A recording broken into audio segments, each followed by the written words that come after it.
Monsoon की सक्रियता के चलते राजधानी पटना समेत प्रदेश के अधिकांश स्थानों पर रुक रुक कर बारिश का सिलसिला जारी है। पिछले 24 घंटों के दौरान दक्षिणी हिस्सों में कई स्थानों पर भारी बारिश हुई है। गया के शेरघाटी में सबसे अधिक 107.2 मिलीमीटर बारिश दर्ज की गई। वहीं सीवान के रघुनाथपुर में 60.4, औरंगाबाद में 50 और बेगूसराय के बछवाड़ा में 49.2 मिलीमीटर वर्षा रिकॉर्ड की गई। इसके अलावा बक्सर, भोजपुर और रोहतास जिले में 38 मिलीमीटर से लेकर 50 मिलीमीटर तक वर्षा हुई है। मौसम वैज्ञानिक कुमार गौरव ने बताया कि अगले 24 घंटों के दौरान राज्य के उत्तर पश्चिम, उत्तर मध्य और दक्षिण हिस्सों में तेज बारिश की संभावना है। के दौरान राज्य के दक्षिण एवं उत्तर पश्चिम भाग के कुछ स्थानों तथा शेष भाग के 1 या 2 स्थानों में वर्षा होने का पूर्वानुमान है। मेघ गर्जन एवं वज्रपात राज्य के दक्षिण एवं उत्तर पश्चिम भाग के अधिकांश जिलों के 1 या 2 स्थानों में होने की संभावना है। अररिया जिले में लगातार हो रही बारिश और नेपाल से निकलने वाली नदियों के उफान पर रहने के कारण कई प्रखंडों में बाढ़ जैसे हालात उत्पन्न हो गए हैं। भारी बरसात के कारण जिले में महानंदा की सहायक नदियां परमान, बकरा, नूना, रतवा और भलुई उफान पर है। जलस्तर बढ़ने के कारण जिले के कुरसाकांटा, अररिया, सिकटी, जोकीहाट और पलासी प्रखंडों में बाढ़ का पानी फैलने से कई घर डूब गए हैं, जिसके कारण सैकड़ों प्रभावित परिवारों को ऊंचे स्थानों पर शरण लेना पड़ा है। परमान नदी का पानी अररिया नगर परिषद के वार्ड नंबर 11 में सड़कों से 2 फीट ऊपर तक बह रहा है। जोकीहाट में राष्ट्रीय राजमार्ग संख्या 327E पर डायवर्जन बह जाने के कारण अररिया किशनगंज सिल्लीगुड़ी मार्ग पर वाहनों की आवाजाही बाधित हुई है। सड़क के क्षतिग्रस्त होने के कारण इस क्षेत्र का सीधा संपर्क पश्चिम बंगाल से भंग हो गया है।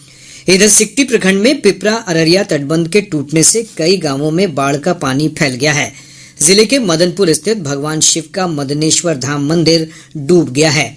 कई स्कूलों, सरकारी कार्यालयों में भी बाढ़ का पानी प्रवेश कर गया है। कटिहार में भी कई निचले इलाकों में बाढ़ जैसी स्थिति है। हमारे संवाददाता ने बताया कि महानंदा, गंगा और कोसी नदी का जलस्तर तेजी से बढ़ा है। इसके चलते कदवा और बारसोई प्रखंड में कई गांवों में भीषण कटाव हो रहा है। गंगा नदी के जलस्तर में बढ़ोतरी से जिले के अहमदाबाद प्रखंड के कई टोलों में बाढ़ जैसे हालात हैं। इधर प्रदेश के अन्य भागों में भी नदियों का जलस्तर लगातार बढ़ रहा है।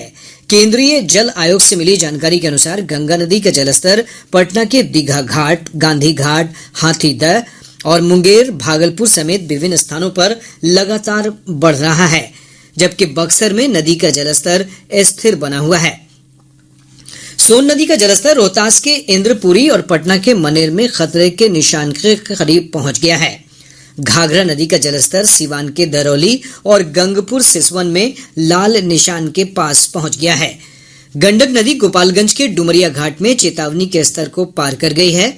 इधर बागमती नदी मुजफ्फरपुर के बेनीबाद में खतरे के निशान से लगभग 1 मीटर ऊपर बह रही है। कोसी नदी खगड़िया के बलतारा और किशनगंज के तैयबपुर में खतरे के निशान से ऊपर बह रही है, जबकि महानंदा नदी पूर्णिया और कटिहार में खतरे के निशान को पार कर गई है।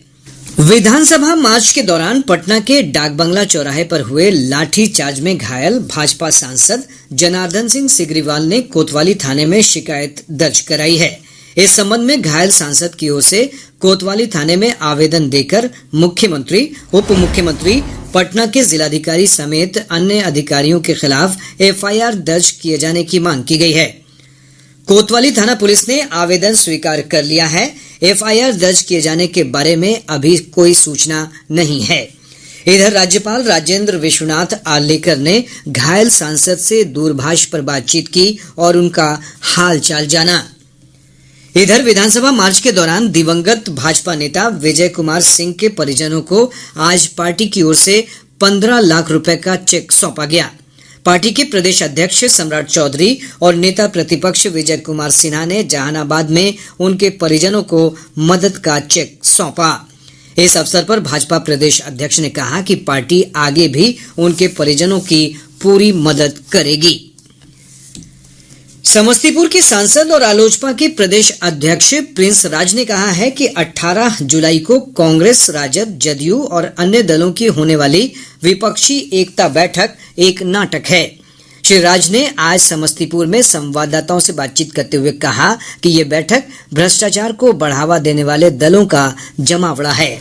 इधर चिराग पासवान के नेतृत्व वाली लोक जनशक्ति पार्टी रामविलास ने कहा है कि पार्टी के वरिष्ठ नेताओं से बातचीत के बाद ही एनडीए में शामिल होने का फैसला किया जाएगा। श्री पासवान ने कहा कि भाजपा के राष्ट्रीय अध्यक्ष जेपी नड्डा की ओर से 18 जुलाई को होने वाली एनडीए की बैठक में शामिल होने का निमंत्रण मिला है। पूर्व उप मुख्यमंत्री सुशील कुमार मोदी ने भी कहा है कि समान नागरिक संहिता देश के हित में है। उन्होंने कहा कि मोदी सरकार पूरे देश में इसे लागू करेगी।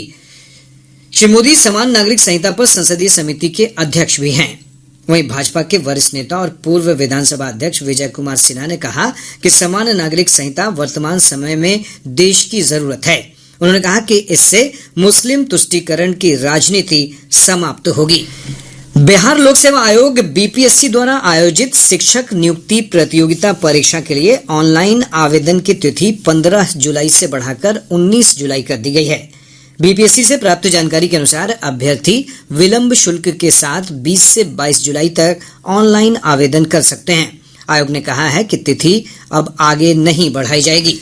भारतीय अंतरिक्ष अनुसंधान संगठन इसरो ने चंद्रयान 3 को उसकी कक्षा में और अधिक ऊंचाई पर सफलतापूर्वक स्थापित कर दिया है। इसका अर्थ यह है कि अब चंद्रयान 3 एक ऐसी कक्षा में पृथ्वी के चक्कर लगा रहा है जो पृथ्वी से निकटतम है। इसरो के सूत्रों ने बताया कि यह अंतरिक्ष यान सामान्य तरीके से काम कर रहा है। पूर्व मंत्री और जदयू के वरिष्ठ नेता नीरज कुमार ने कहा है कि राज्य के शिक्षकों को आंदोलित होने की जरूरत नहीं है। राज्य सरकार को उनके भविष्य की पूरी चिंता है। श्री कुमार ने बेगूसराय में संवाददाताओं से बातचीत करते हुए कहा कि नीतीश सरकार ने पहले भी नियोजित शिक्षकों के हितों का ध्यान रखा है, लेकिन इसकी चिंता हमारे शिक्षक है ना, हम बहाल किए हैं ना, हमको चिंता है ना। 3 महीना से केंद्र सरकार वेतन नहीं दी तो हम दिया ना वेतन। ये शिक्षक हमारे हैं, कोई चिंता करने की जरूरत नहीं। मुख्यमंत्री जी ने महागठबंधन की बैठक में कह दिया है, विधायक दल की बैठक में जो विधायकों के बल पर सरकार बनती है, उस बैठक में मुख्यमंत्री जी ने कहा कि इन लोगों से हम बात करके इसका कोई न कोई रास्ता निकाले। केंद्रीय गृह और सहकारिता मंत्री अमित शाह कल नई दिल्ली में मादक द्रव्य तस्करी और राष्ट्रीय सुरक्षा पर एक क्षेत्रीय सम्मेलन की अध्यक्षता करेंगे। सम्मेलन के दौरान 2416 करोड़ रुपए के 1,44,000 किलोग्राम से अधिक मादक द्रव्य नष्ट किए जाएंगे। केंद्र सरकार देश भर में 1658 वृद्धाश्रमों की देखरेख कर रही है और इनके लिए कुल 321 करोड़ 97 लाख रुपए वितरित किए जा चुके हैं। पुडुचेरी में संवाददाता सम्मेलन में सामाजिक न्याय और अधिकारिता राज्य मंत्री रामदास अठावले ने यह जानकारी दी। पूर्व विधान पार्षद प्रोफेसर विनोद कुमार चौधरी का आज सुबह दरभंगा में निधन हो गया। वे 69 वर्ष के थे। प्रोफेसर चौधरी पिछले कुछ दिनों से बीमार चल रहे थे। उनके छोटे भाई और विधायक विनय कुमार चौधरी ने बताया कि प्रोफेसर विनोद चौधरी ने आज सुबह दरभंगा के बलभद्रपुर स्थित अपने आवास पर अंतिम सांस ली। उनके निधन पर मुख्यमंत्री नीतीश कुमार, उप मुख्यमंत्री तेजस्वी प्रसाद यादव, विधानसभा अध्यक्ष अवध बिहारी चौधरी, सांसद गोपाल जी ठाकुर और विधायक संजय सरावगी समेत विभिन्न दलों के नेताओं ने गहरा शोक जताया है। पूर्वी चंपारण जिले के सुगौली प्रखंड अंतर्गत छगराहा गांव के पास राष्ट्रीय उच्च पथ संख्या 28 पर नेपाल ऑयल निगम का एक टैंकर पलट गया। इस घटना में सैकड़ों लीटर पेट्रोल बर्बाद हो गए। मुंगेर के सांसद राजीव रंजन सिंह उर्फ ललन सिंह ने जिले के बरियारपुर में 46 भूमिहीनों के बीच भूमि का पर्चा वितरित किया। अररिया जिले के रानीगंज थाना क्षेत्र के विस्टोरिया में लुटेरों ने बाइक की डिक्की तोड़कर लगभग 3,97,000 रुपए लूट लिए।